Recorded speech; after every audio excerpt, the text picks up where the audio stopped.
It's the top of the hour. Thank you so much for staying with us on News Nation. I'm Nick Smith. We begin this hour in Minneapolis, where President Trump's border czar is now leading immigration operations in the Twin Cities. Earlier today, he met with Minnesota Governor Tim Walz. Homan is a 40-year veteran of DHS who led President Obama's deportation efforts during his presidency. Homan is known for a more even-keeled approach to deportation operations. His leadership would be a stark contrast from the tactics used by Greg Bovino.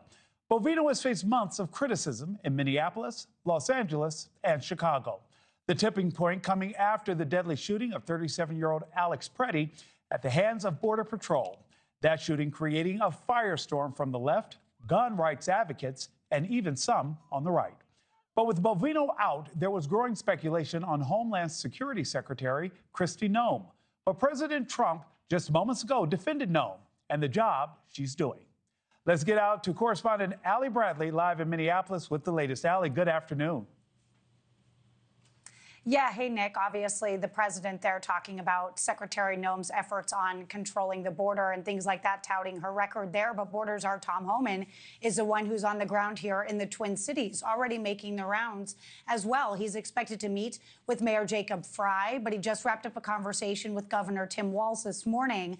In a statement that we obtained by NewsNation, his office saying, quote, Governor Walz met with Tom Homan this morning and reiterated Minnesota's priorities. Impartial investigations into the Minneapolis shootings involving federal agents, a swift, significant reduction in the number of federal forces in Minnesota, and an end to the campaign of retribution against Minnesota. Now, there is expected to be open dialogue between the two moving forward. The Minnesota Department of Public Safety is going to be serving as the primary liaison to Tom Homan. That's according to the governor's office. This all comes as sources confirm that Chief Gregory Bovino has officially left Minnesota and that he has been relieved of command as commander-at-large of these nationwide operations that are ongoing, like in places like Los Angeles and Chicago. Bovino is going back to the El Centro sector where he was chief. And Bovino telling me earlier this afternoon that the agents of Operation at Large were the true honor to serve with. Now, folks, those agents really made a difference. Unprecedented. Several Border Patrol agents, meanwhile, are also leaving Minnesota, but some who were getting ready to leave were actually told to stay, something Mayor Frey says he will continue to push against following his conversation with President Trump. And of course, he's slated to meet with Tom Homan today. Now, when it comes to that deadly shooting of Alex Preddy, the White House saying DHS is leading the investigation through Homeland Security investigations. DHS has Preddy's phone and the officer's gun. The FBI will investigate Preddy's gun, but that is the extent of their involvement at the moment.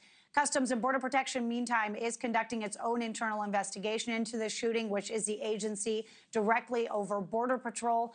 DHS officials say that some federal agents were wearing body cameras, and there is camera footage from multiple angles of Saturday's incident. Investigators are currently reviewing that footage, Nick. Now, the chief federal judge in Minnesota saying the Trump administration has not complied with court orders requiring hearings for detained immigrants and has ordered acting ICE Director Todd Lyons to appear in court Friday to explain why he should not be held in contempt, Nick. Alex, I do want to ask you a quick question because we're hearing of another Border Patrol-involved shooting, but this time down at the border. What more can you tell us about that one? Yeah, you're exactly right. This afternoon that happened, but it's important to remind people that Border Patrol is still operating at the southern border and people are still attempting to come in illegally and smugglers are still operating at the hands of the cartel. So this incident happened near Aravaca, which is near the southern border. It's in the Tucson sector. Sources say agents tried to stop a vehicle, but the driver refused to stop. It's called a failure to yield. The driver then bailed from that vehicle and ran away on foot.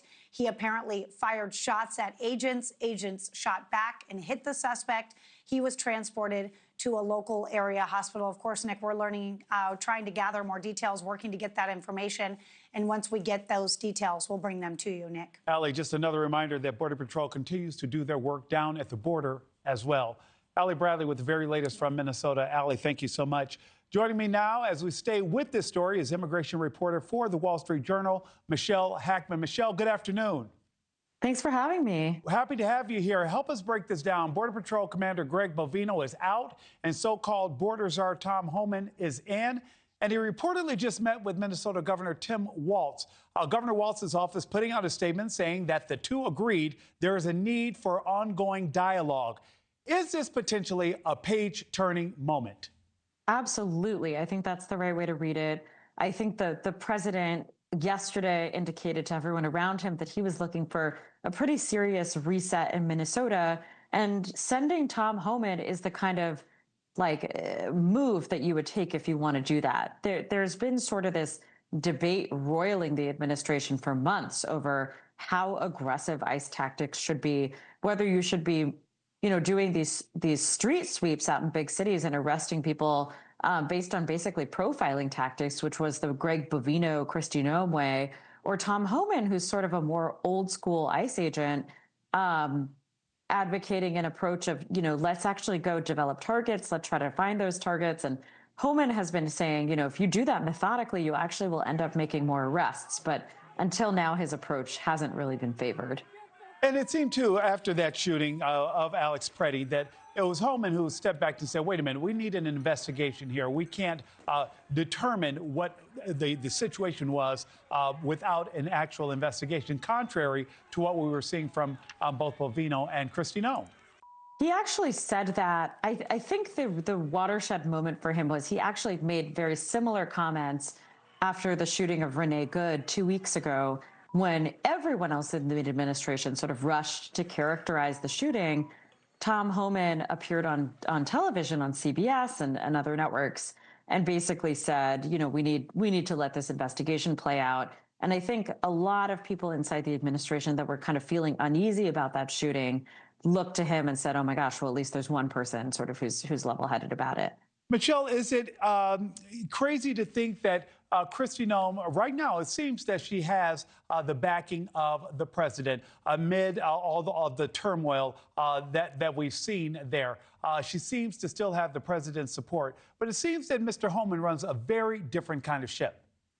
Yeah, that's right. I think it's correct to say that this is a rebuke to her and her style. She has been, in a sense, demoted because she's been removed from basically the most high-profile operation that her own department is running. I think that's really notable. It doesn't necessarily mean that she's going to get fired or lose her job, but it's, for no watchers, that's the right way to look at it.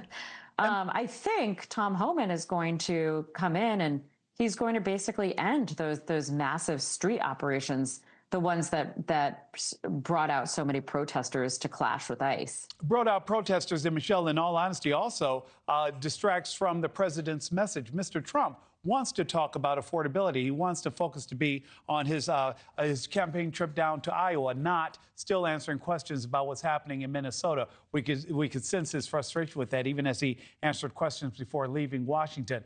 It seems as though this is no longer, Michelle, just Democrats upset about what they're seeing on the ground in Minnesota or the actions of ICE agents and Border Patrol. Even some prominent Republicans have come out and said the administration needs to alter its immigration approach, with Texas Governor Greg Abbott, for example, calling on the White House to recalibrate. Outcry from Democrats and the left is one thing. But now, do things definitely change when there seems to be pressure from within the House? Yes, absolutely. I think that's much more resonant to the president. I mean, first of all, what his aides really emphasized to us is Trump didn't need people to tell him that. He saw, the way that they describe it is that people think Trump likes chaos, but that's not actually true. I mean, he likes law enforcement. He supports law enforcement. But when things get out of control for too long, he doesn't really have the stomach for it.